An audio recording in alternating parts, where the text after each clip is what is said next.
Se um boxeador nunca perdeu, ele deve ser o melhor boxeador do mundo, certo?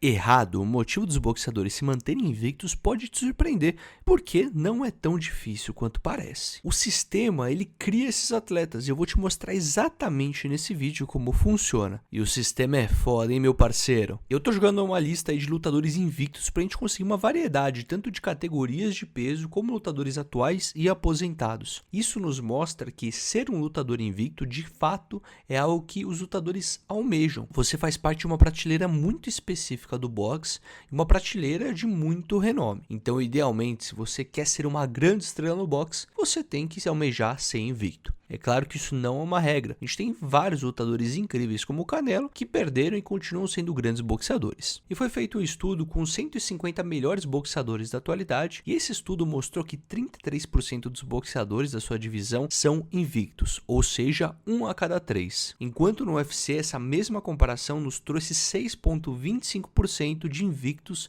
entre 150 atletas. Agora eu te faço uma pergunta. Se você é um amante da nobre arte, você vai preferir ver uma luta de um indivíduo que é invicto ou de uma pessoa com muitas derrotas? A gente tem que explicar o conceito da invencibilidade no boxe, que ele é um gatilho social muito poderoso para valorizar o passe do atleta. Isso faz com que no futuro as pessoas assistam a luta esperando que ele perca a invencibilidade, caso você torce sempre pela zebra, ou você continua torcendo para ele bater novos recordes, caso você seja fã daquele lutador. Mas por muitas vezes essa invencibilidade é fabricada pelo sistema e eu vou te explicar como. Isso aqui é uma aula de economia, uma aula de oferta e demanda, porque no mundo existem hoje 21 mil atletas profissionais de boxe, segundo a BoxRec. E eu vou utilizar o UFC como comparação novamente, porque existem no UFC 951 atletas segundo o Grounder MMA. Você entendeu essa discrepância? São quase 20 mil atletas de diferença. Então, para você se tornar um boxeador profissional hoje no Brasil,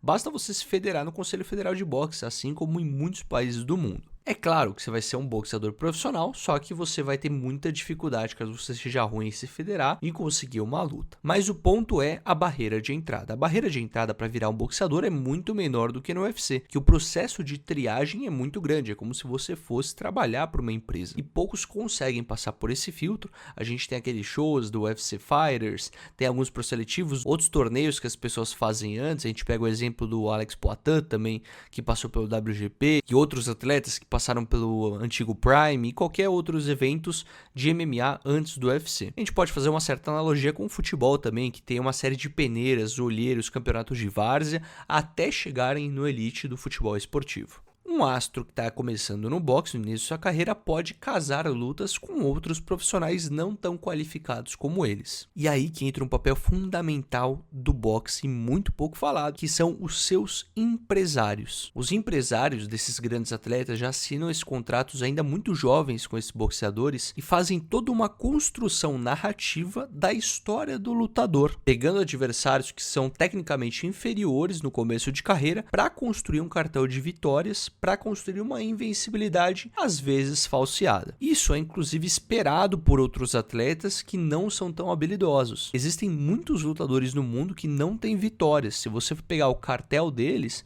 eles têm 9, 10, 11 derrotas e nenhuma vitória. Então parece que o trabalho deles é dar vitória para aquele cara que é invicto. E eu não estou aqui alegando alguma fraude no esporte ou nesse início de carreira, mas a disparidade técnica é tão grande que por muitas vezes mal existe luta. Isso porque não existe uma curadoria inicial de talentos no início de carreira. Muito diferente do que ocorre na NBA, que existe já um processo de triagem muito cedo na carreira, depois um segundo processo de triagem quando ele vai para uma universidade e de lá ele tem um terceiro processo de filtragem dentro dos drafts da NBA. Diferente do que acontece no boxe, o processo de triagem acontece muito depois na carreira de um lutador, quando ele vai começar a conversar com os promotores de eventos para casar uma das suas lutas. Os promotores podem ser os conhecidos Top Rank ou a DAZN. Esses promotores vão entender a capacidade desses atletas de vender ingresso e da sua capacidade técnica também de poder pegar uma luta com um adversário superior. Mas agora a gente vai utilizar de exemplo um dos melhores documentários para você entender o mercado de boxe no mundo. É o documentário que está na Netflix, inclusive, chama Contra-Golpe. E agora eu vou trazer as histórias atualizadas desse documentário, então você pode pausar, assistir o documentário e voltar para cá que eu vou te dar um spoiler de tudo que aconteceu na carreira desses atletas, que foi filmado lá em 2017, como eles estão hoje em 2024. Lá a gente acompanha a trajetória de alguns lutadores, um que quer ser boxeador olímpico, outro que é um boxeador já profissional e com uma invencibilidade muito grande, e outro que está começando a sua carreira, e esse que mais me interessa. É um menino muito jovem que foi influenciado pelo Floyd Mayweather e ele decide ir direto pro boxe profissional. É claro que tem uma diferença entre o boxe olímpico e o profissional. Se vocês quiserem, deixem nos comentários que eu explico a diferença. E ele decide então começar a sua carreira no profissional. Ele é dito como uma grande promessa do boxe e ele assina com um dos maiores empresários do meio de boxe. Nisso, ele já tem tudo que um profissional precisaria ter no início de uma carreira. Um bom empresário, uma boa mídia,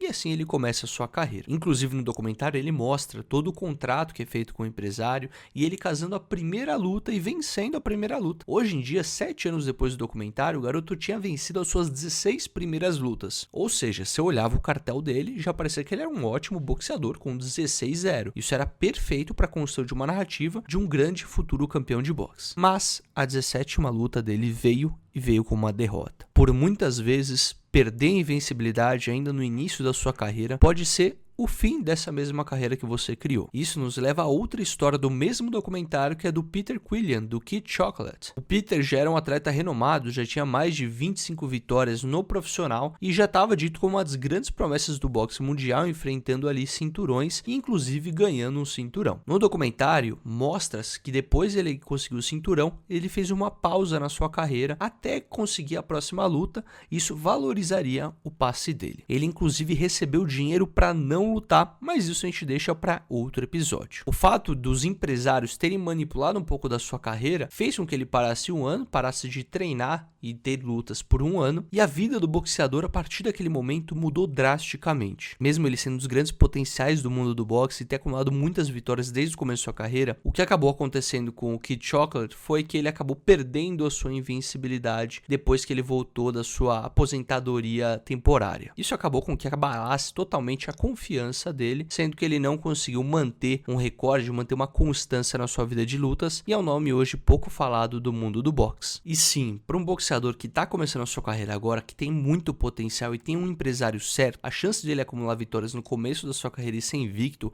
é muito grande. E como não existe um cinturão unificado para o boxe, existem várias instituições diferentes, eles podem escolher os seus adversários, tornar e construir uma narrativa para ele ser invicto, sempre aumentando o seu passe, fazendo com que aquele atleta participe de uma elite pequena que são invictos no boxe. E aí chega o momento da carreira desse atleta, o pico da sua carreira, onde ele pode colocar tudo em xeque, lutando com outro lutador invicto, como aconteceu em certo aspecto da carreira com o Ryan Garcia e com o Gervonta Davis, e como aconteceu agora em 2024 com o Usyk e com o Tyson Fury. Fury acabou perdendo a sua luta, mas ainda é considerado um dos grandes atletas dos pesos pesados de toda a história, mas uma derrota no seu card coloca a sua credibilidade em xeque, ainda mais se numa revanche ele ter uma outra derrota. Mas mesmo sendo derrotado, ele ganhou muito dinheiro. E se você quer saber por que os boxeadores são os atletas que mais ganham dinheiro no mundo, eu vou deixar um vídeo agora para você assistir explicando no detalhe por que isso acontece.